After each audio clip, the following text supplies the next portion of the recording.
Bueno, ¿cómo les va?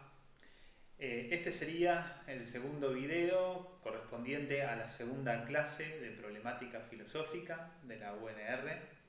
Antes de comenzar me gustaría hacer algunas, tal vez, aclaraciones que no tienen que ver estrictamente con el cursado, pero sí tienen que ver con el tránsito de ustedes por una carrera universitaria. En primer lugar, soy conocedor, porque tampoco, no hace mucho tiempo fui estudiante, como ustedes, ¿no? Soy conocedor de que circulan resúmenes hechos por otras personas, clases grabadas, podcasts y un montón de material que podríamos decir extra, ¿sí?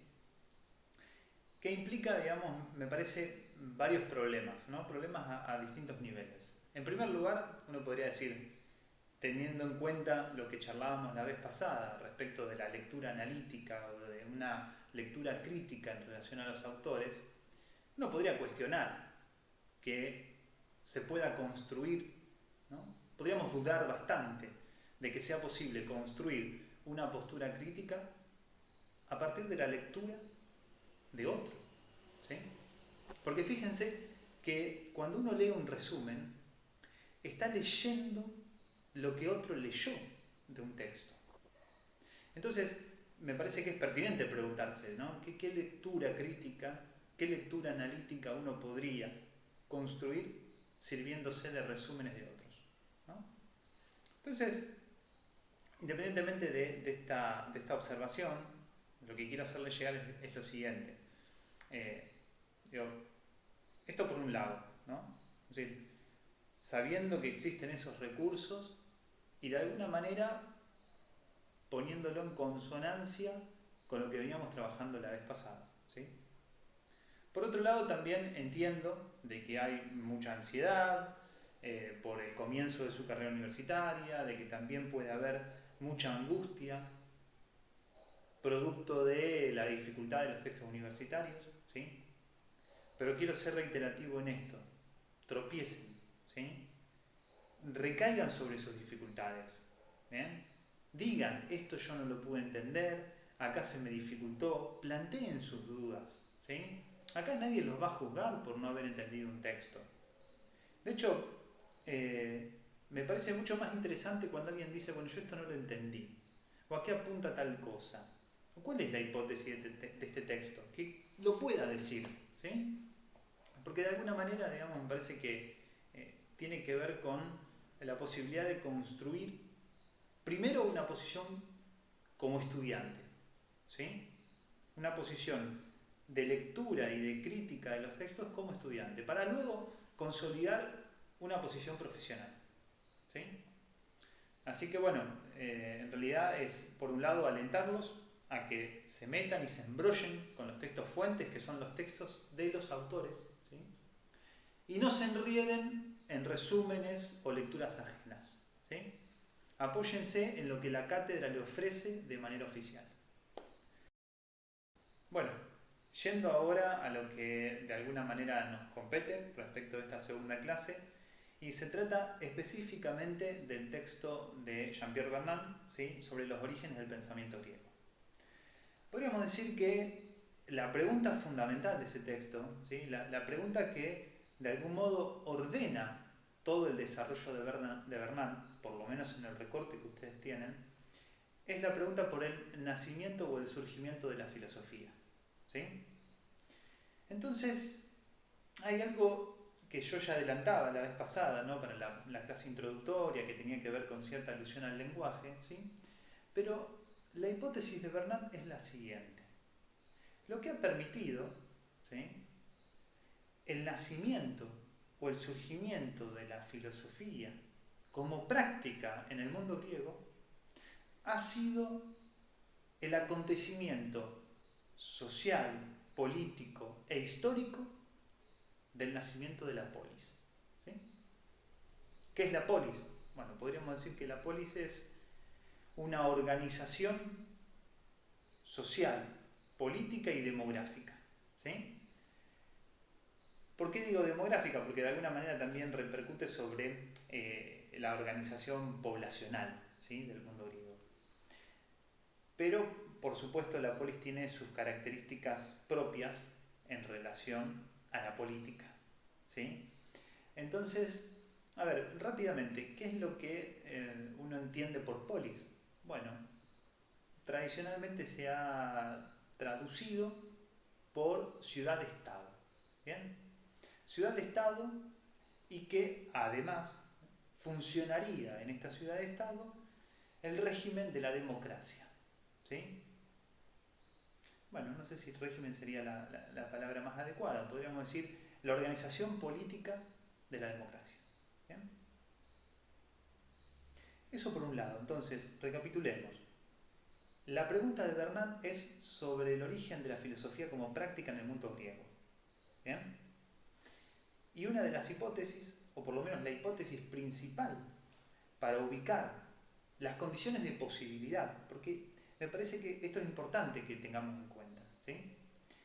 Cuando Bernard se pregunta por el nacimiento de la filosofía, se pregunta por las condiciones de posibilidad en ese momento, en ese mundo, ¿sí?, que permitieron, que impulsaron el nacimiento de la filosofía como práctica, como actividad filosófica.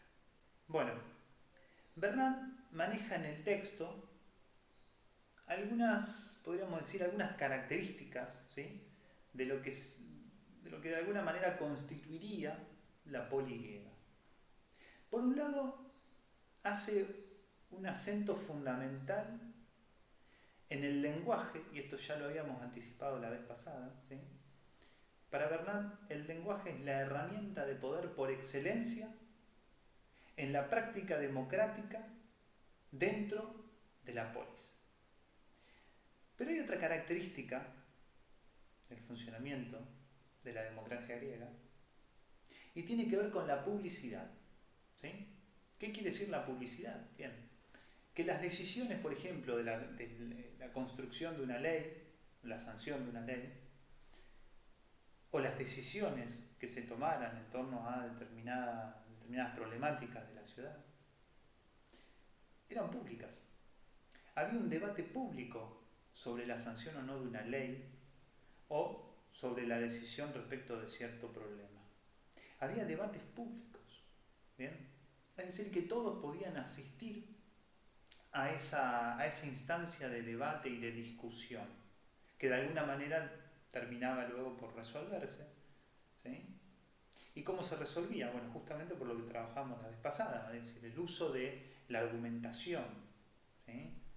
Y la argumentación, me refiero, digamos, a la consistencia de los argumentos, la lógica de los argumentos, pero además también había una función muy especial reservada a la retórica, ¿sí?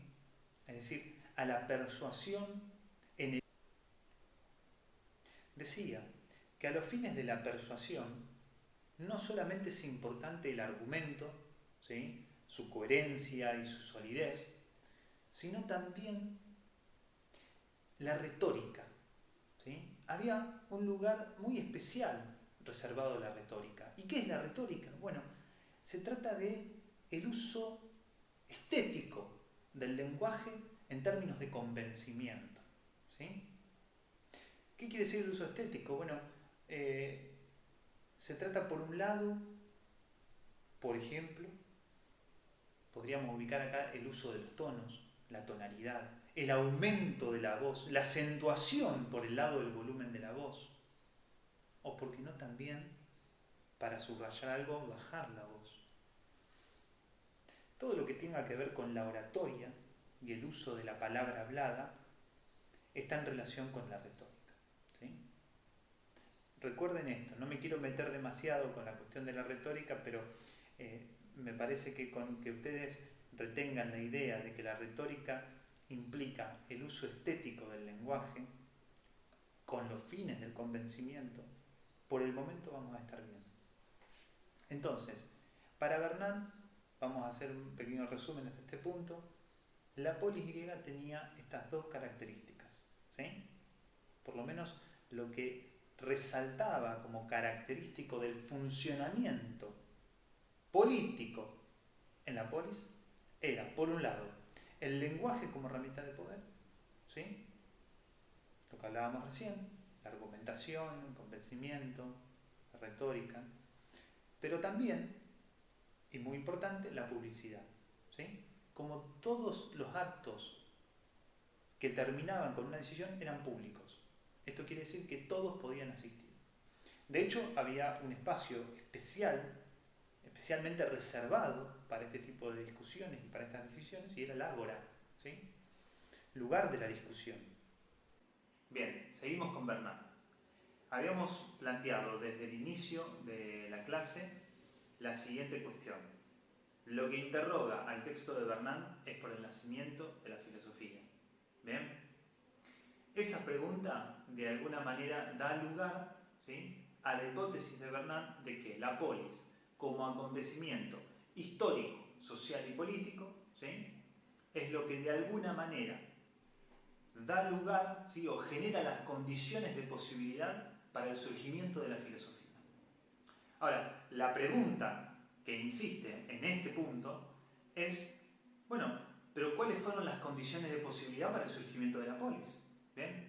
Porque si la polis, con sus características, de alguna manera constituye las condiciones de posibilidad del surgimiento de la filosofía, la pregunta, como decía recién, es ¿cuáles son las condiciones de posibilidad para el surgimiento de la polis?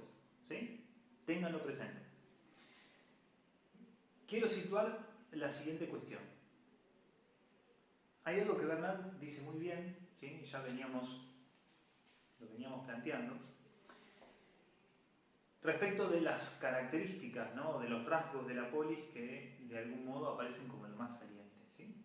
Habíamos mencionado la cuestión del lenguaje como herramienta de poder, la persuasión y la publicidad, ¿sí? Voy a hacer unas breves citas que están en la página 62 y 63 del texto de Bernard, ¿sí? Ustedes ahí lo pueden ir a buscar. La palabra no es ya el término ritual, la fórmula justa, sino el debate contradictorio, la discusión, la argumentación. Sigo más abajo. Entre la política y el logos hay, así, una realización estrecha, una trabazón recíproca.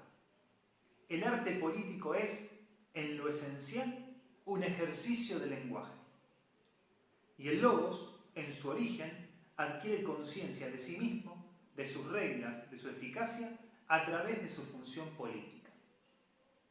Retengan ese movimiento argumental de Bernard, ¿sí?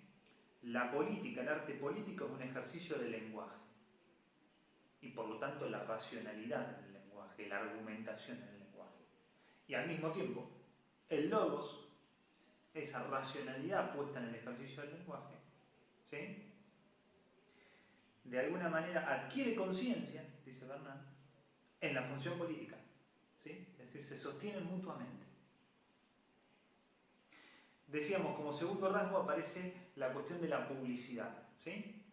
Acá lo dice Bernard. Un segundo rasgo de la polis es el carácter de plena publicidad, que se da en las manifestaciones más importantes de la vida social. Hasta se puede decir que la polis existe únicamente en la medida en que se ha separado un dominio público, en los dos sentidos, diferentes pero solidarios, del término. Un sector de interés común en contraposición a los asuntos privados. Prácticas abiertas establecidas a plena luz del día, en contraposición a los procedimientos secretos. Esta exigencia de publicidad lleva a confiscar progresivamente en beneficio del grupo y a colocar ante la mirada de todos el conjunto de las conductas, de los procedimientos, de los conocimientos que constituían originariamente el privilegio exclusivo del basileus. El basileus de alguna manera es el monarca de la época micénica. Este doble movimiento de democratización y de divulgación tendrá decisivas consecuencias en el plano intelectual. Fíjense que acá Bernard marca dos cosas. Primero, la democratización, es decir, el procedimiento, o mejor dicho, la instauración de la democracia, y la divulgación de los conocimientos, ¿sí? La cuestión de la publicidad, de que los actos son públicos y abiertos. Eso es lo que afecta, dice él, en el plano intelectual. ¿Ven?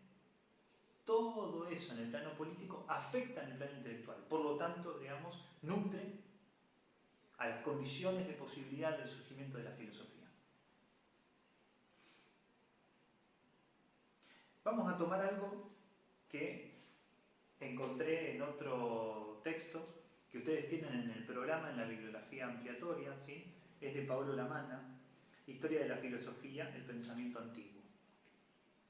Y hay algo muy importante, digamos, acá, porque me parece que por lo menos en este punto Bernard no lo explicita y es necesario para poder entender estos tres puntos que yo les mencionaba, ¿no? Si nuestra pregunta es por el origen o el nacimiento de la filosofía y la respuesta es, como hipótesis de Bernard, es el surgimiento de la polis como acontecimiento histórico, es decir, esta ciudad-estado y la democracia, que va íntimamente ligada a la cuestión de la ciudad-estado, entonces la pregunta que insiste acá es cómo se llega a la organización de la polis, ¿sí? Teniendo en cuenta de que antes la organización social y política en la Grecia antigua era una organización fundamentalmente familiar en relación a los dioses o ancestros divinos que de alguna manera eran los fundadores de la familia. ¿Ven? Entonces, teniendo en cuenta que la organización política era familiar, social y política era familiar, y religiosa, ¿sí? Social, política y religiosa era familiar. Teniendo en cuenta eso, ¿sí?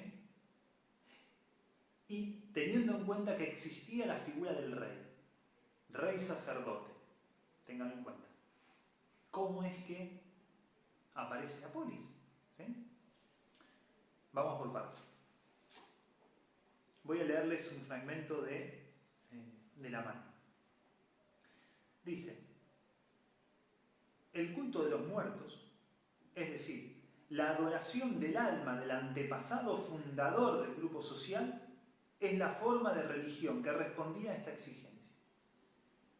Y es por lo menos tan antigua como la otra forma, derivada del culto de divinidades naturales. El culto de los antepasados era el principio viviente de la unidad familiar. Es decir, la organización social, política y religiosa en Grecia era familiar. Había una adoración de los antepasados que habían fundado esa familia. Seguimos. Y si muchas familias se unen para formar una gens, es porque tienen un culto en común. Primera cuestión. La agrupación de varias familias constituía una gens, o sea, un grupo más grande. ¿Cómo era eso posible? Porque había un culto en común. Un culto es, uno podría decirlo de esta manera: ¿a quién se venera? ¿Sí? El culto es la veneración. ¿A quién se venera? A este antepasado. Bueno, entonces, si hay un culto en común, quiere decir que todas estas familias veneran al mismo antepasado porque de alguna manera están ligadas a ese antepasado. Sigue Lamanna. Si muchas gens se unen para constituir una tribu, la unidad de esta tribu está dada, es cierto, por la común obediencia a un jefe, al rey, reconocido superior en poder y habilidad, sobre todo en las empresas, las empresas militares, familiares. Pero esta misma superioridad del rey es considerada consecuencia de la mayor eficacia y dominio del culto del dios de su gens. Entonces acá, fíjense lo siguiente, estamos hablando de la organización social y política y religiosa anterior a la organización de la polis, ¿sí? A la organización política de la polis. En donde teníamos, por un lado, toda esta cosa de la organización familiar, ¿sí? El culto al antepasado, pero también está la figura del rey. ¿Y a quién se obedecía como rey? ¿A quién se ubicaba uno como súbdito ante un rey? Bueno, al rey se lo elegía, o uno se ponía como súbdito ante ese rey, porque ese rey tenía grandes habilidades militares y además era el que mejor manejaba el culto familiar. ¿Sí? Fíjense cómo dice acá Lamanna.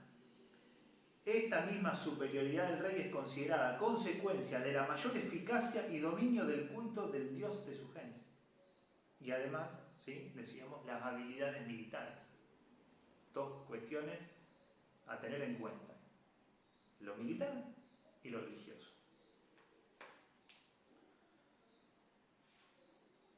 Dice, esta es la razón por la que el rey era sacerdote, ¿sí? Y finalmente, cuando se unen muchas tribus y de esta unión nace la ciudad, la polis, la polis, se afirma como comunidad religiosa fiel a un culto común. Escuchen, culto común.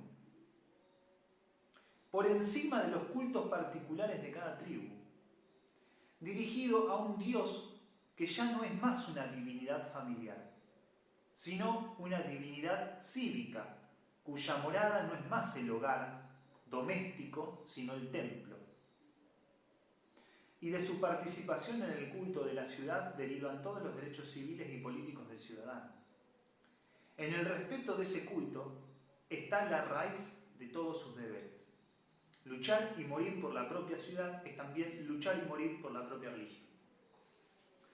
Esto que dice Laman a mí me resulta muy importante, digamos. ¿Por qué? Por un lado, nos cuenta cómo era la organización social, política y religiosa antes de la aparición de la polis, ¿sí? Pero a su vez explicita que en esa organización, que era fundamentalmente familiar, es decir, de veneración y de culto a los antepasados, hay un movimiento en donde se va ubicando una religión común, ¿sí? Un culto común.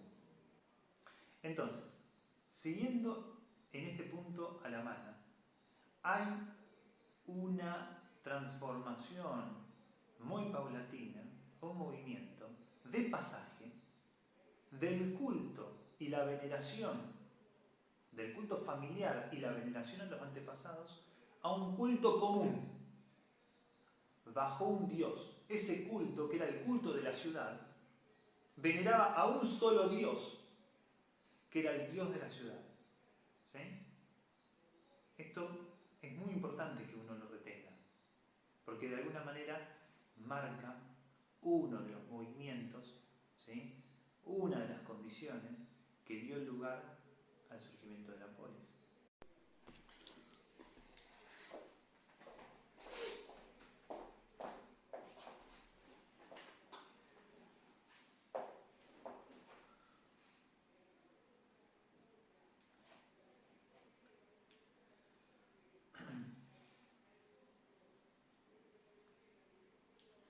Bueno, continuamos.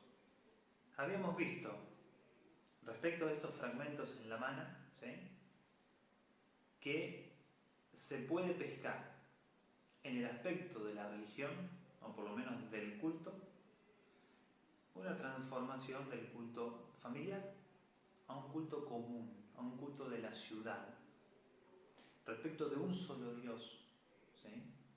Porque si antes el culto era familiar, lo que surge como evidente es que había muchos dioses / antepasados a los cuales se veneraba. Ahora, si el culto es de la ciudad, tenemos un solo Dios al que veneramos. Entonces acá tenemos que hacer esta pregunta: ¿qué necesito para constituir una polis, una ciudad-estado? En primer lugar, como ustedes vieron, ¿sí?, Laman marcaba como la agrupación de varias familias conformaba una gens y la agrupación de varias gens conformaba una tribu, ¿sí? Hasta ahí un punto. Pongamos una barra. Ahora, la agrupación de varias tribus conformaba una polis. Ahora, ¿cómo hago para armar una polis? Para armar, entre comillas, ¿no?, para construir una polis, ¿qué es lo que necesito?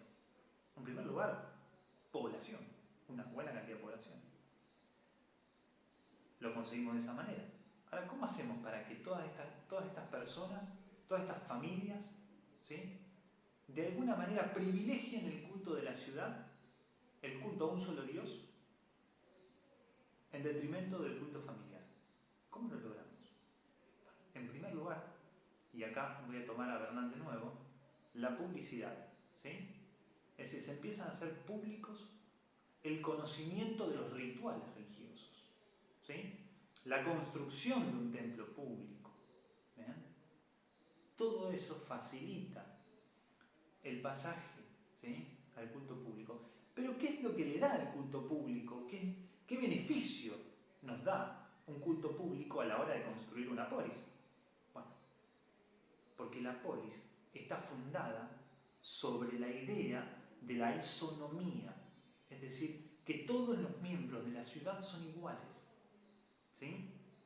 Es decir, que de alguna manera se tiene que ir diluyendo la idea de que son varias tribus, que son varias gens y que son muchas familias.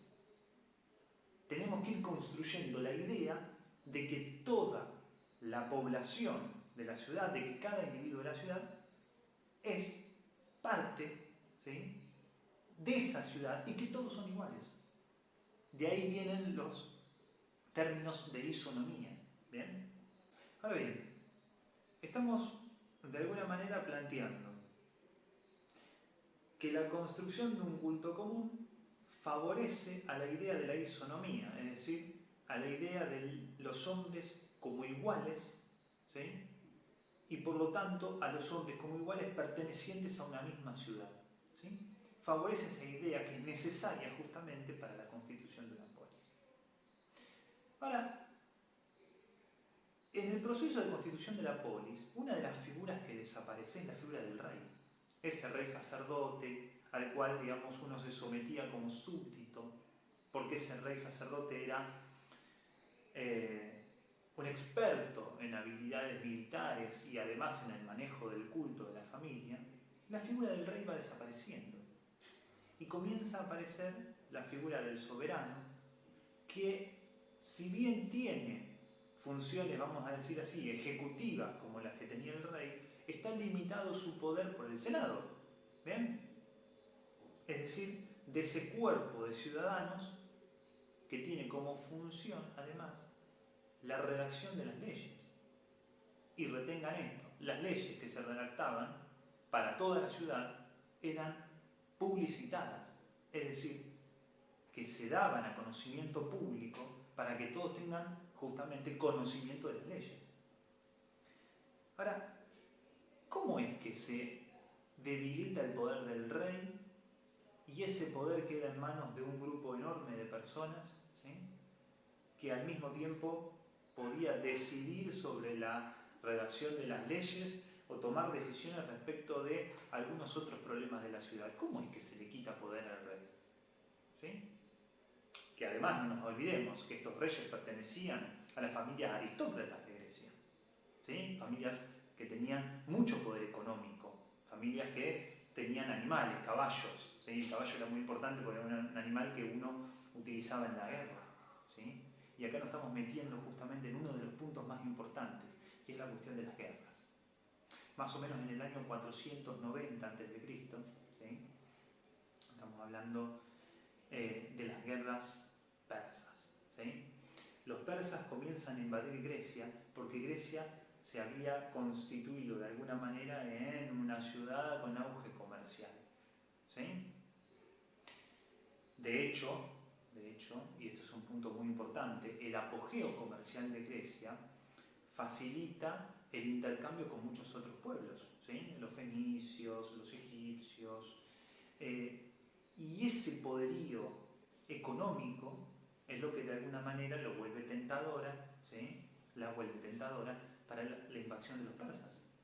Entonces, durante varios años, Grecia se estuvo defendiendo de esas guerras y tuvo que generar lo que ellos llamaron una liga, es decir, una unión de muchas ciudades para poder derrotar a los persas. Ahora, vayamos a la cuestión material. ¿Cómo uno afronta una guerra? Con soldados. ¿Y eran suficientes los soldados aristócratas? Y esta pregunta viene por esto. Los que tenían la posibilidad de participar en funciones militares y por lo tanto también en funciones políticas eran los aristócratas, porque tenían el solvento económico para poder justamente equiparse militarmente. ¿Bien? Las armaduras, los caballos, todas las armas. Pero justamente no era suficiente este ejército. Y fue necesario ¿qué? inventar otra figura, otro guerrero, que fue el hoplita. El hoplita, digamos, es de alguna manera un soldado más bajo, ¿no? De jerarquía más baja, pero que podía participar de la guerra porque se podía comprar sus propias armaduras, porque eran justamente estas personas, ¿sí? Los comerciantes, que se habían enriquecido, habían logrado poder económico a partir del apogeo comercial de Grecia, ¿sí? Del comercio con otros pueblos. Entonces, ¿cuál fue la solución acá? Darle funciones militares a esta gente, ¿sí? Bajo la figura del hoplita. Pero si vos le das función militar, le tenés que dar función política. Y justamente el aumento del poder económico de los comerciantes, la aparición de la figura del hoplita, ¿sí? Como soldado dentro del ejército griego, es lo que de alguna manera empieza a rebajar el poder del rey y por lo tanto va trasladándose hacia estas otras personas, ¿sí? hacia esta población comerciante. ¿Bien? Fíjense que estas, de alguna manera, lo que fuimos trabajando son las condiciones de posibilidad del surgimiento de la polis, ¿sí? Y lo que trabajamos antes fueron las condiciones de posibilidad del surgimiento de la filosofía, es decir, la polis como condición de posibilidad del surgimiento de la filosofía. Pero hubo que también abordar, ¿sí? Las condiciones de posibilidad del surgimiento de la polis, que ahí la estuvimos planteando. ¿Bien? Bien. Por último, voy a hacer una pequeña referencia a la categoría de justicia, que me parece que es muy importante para situarla en este punto, porque por un lado nos va a permitir ver uno de los procesos de transformación, ¿sí? De estas que antes mencionábamos en relación al culto, ¿sí? Y me parece importante ubicarlo en relación a la justicia, ¿sí? La idea de justicia ya no va a estar ligada a el capricho de los dioses, ¿no? A lo que los dioses de alguna manera marcan como justo, a lo que los dioses afectan, ¿sí? Respecto del destino de los humanos, ¿bien?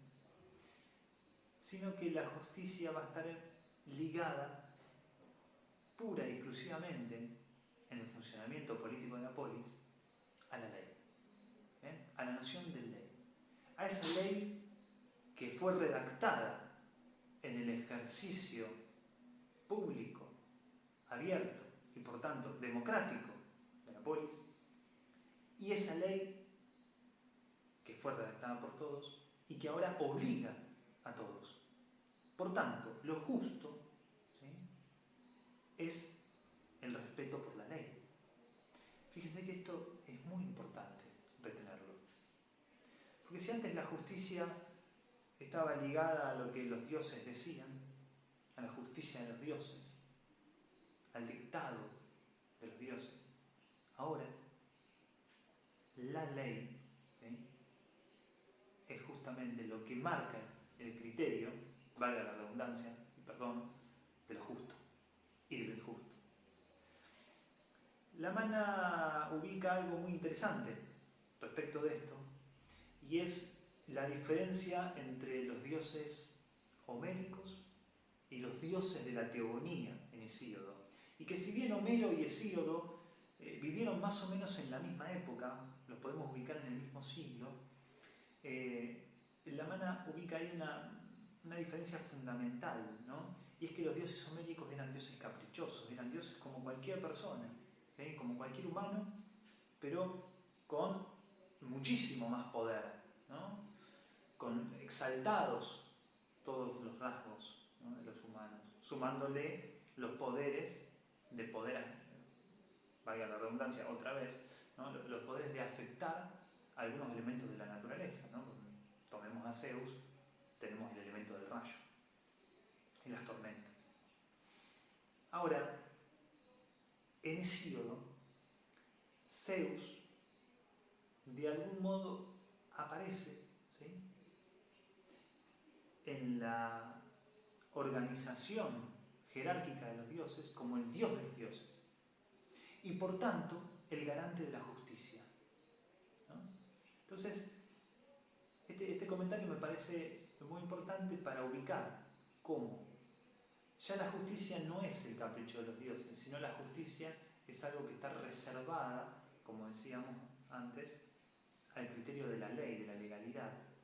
Y Zeus aparece como garante de eso, como garantía, como quien garantiza el cumplimiento de la ley. O también, ¿sí? Y eso también es importante, quien garantiza que la ley sea justa, ¿sí?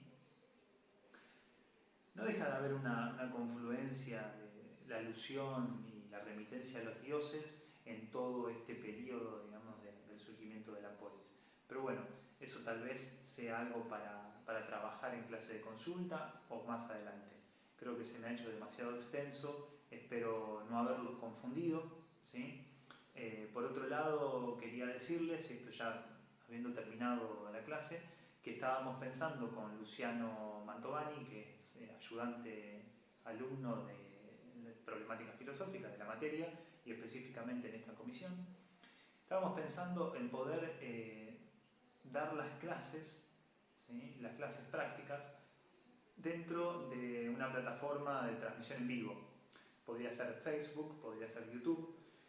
¿Cuál es de alguna manera el beneficio de eso? Que podemos interactuar en el momento. Y lo que yo digo, ustedes en el momento me pueden preguntar si lo están entendiendo o no. Me pueden decir si lo están entendiendo o no y me pueden preguntar. Y evitamos el delay, ¿no? Es decir, que ustedes tengan que escuchar o ver la clase y después sostener sus preguntas o sus dudas para la semana siguiente. Me parece que en ese sentido lo beneficiaría. Por otro lado, tengo entendido de que si la transmisión se hace por Facebook, el video también puede quedar guardado.